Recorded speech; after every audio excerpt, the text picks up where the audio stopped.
In this lesson, we're gonna continue to talk about creating buildings in Blender.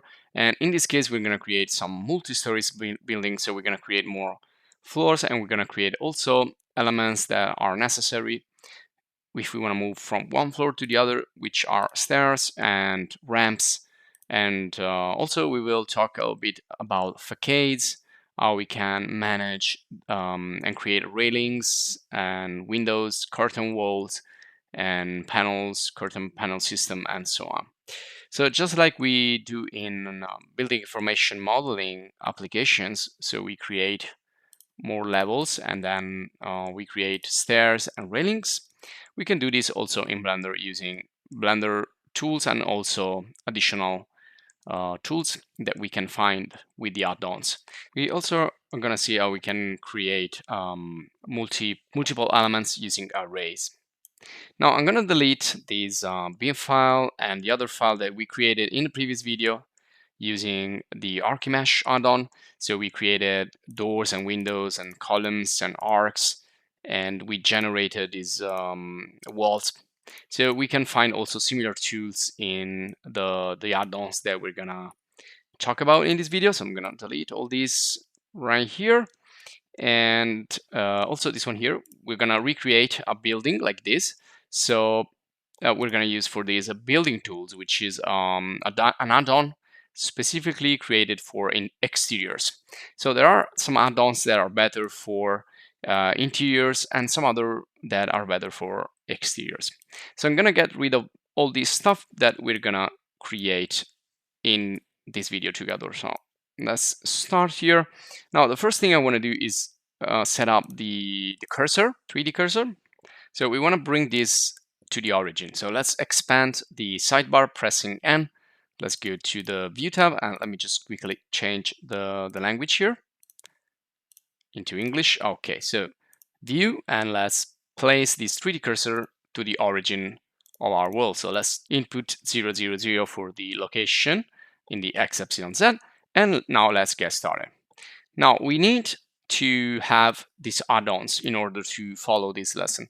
So if you go to add-ons and you already install the external add-ons that we introduced at the beginning of the course, you won't have any problem. Otherwise, just to refresh, we're going to use building tools.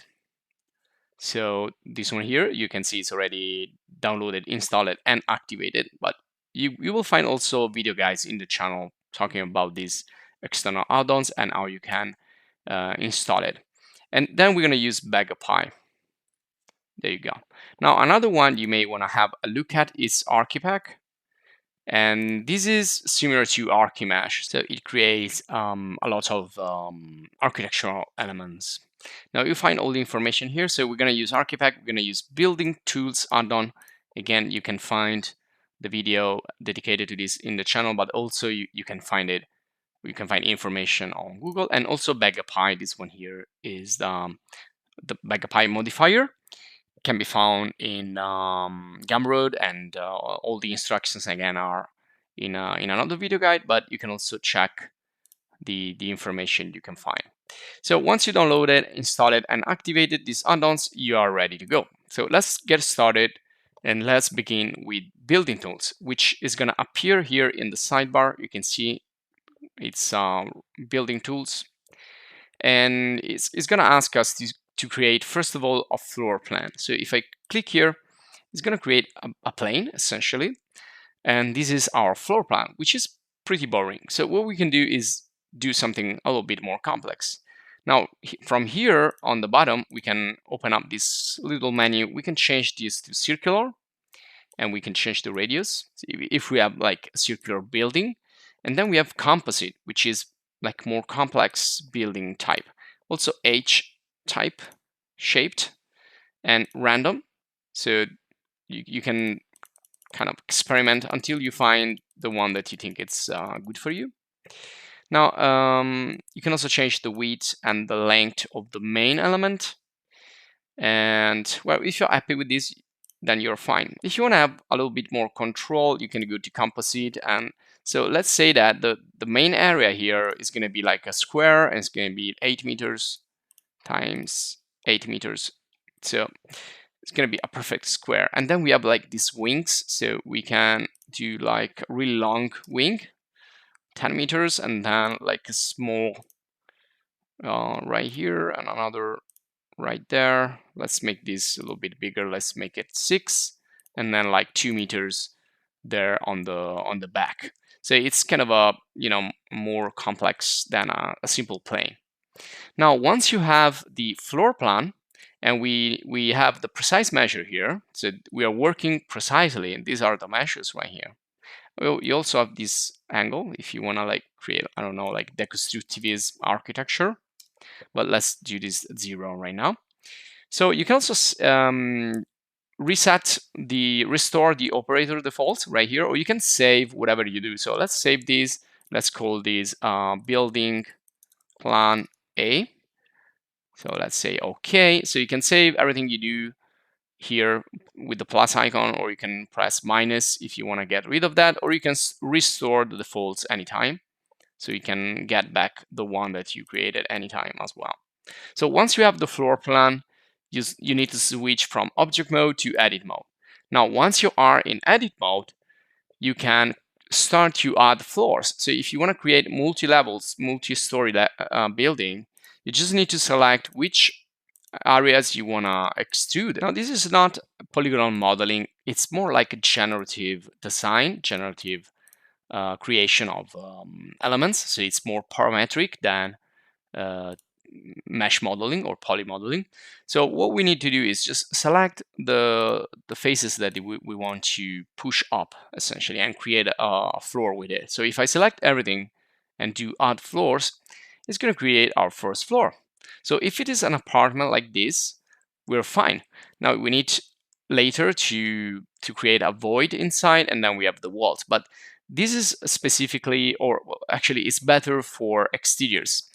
And if you want, you can modify everything and make it for interiors as well, but it's created for exteriors mainly.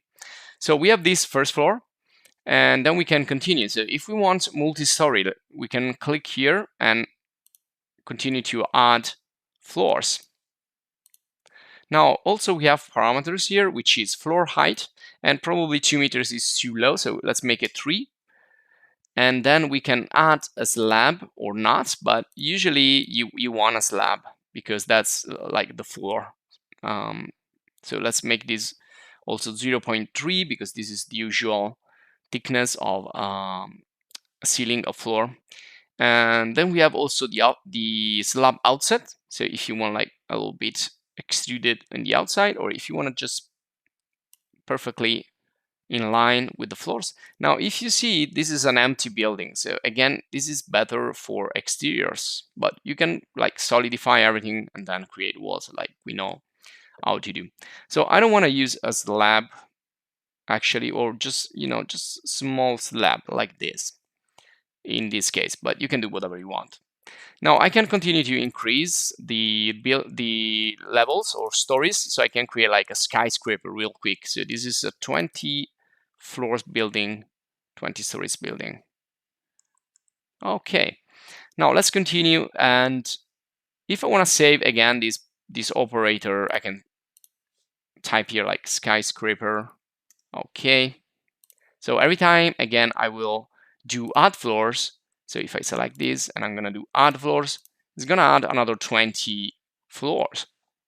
So if I want, I can restore operator defaults. It's gonna bring back the original, or I can go back to my skyscraper setup.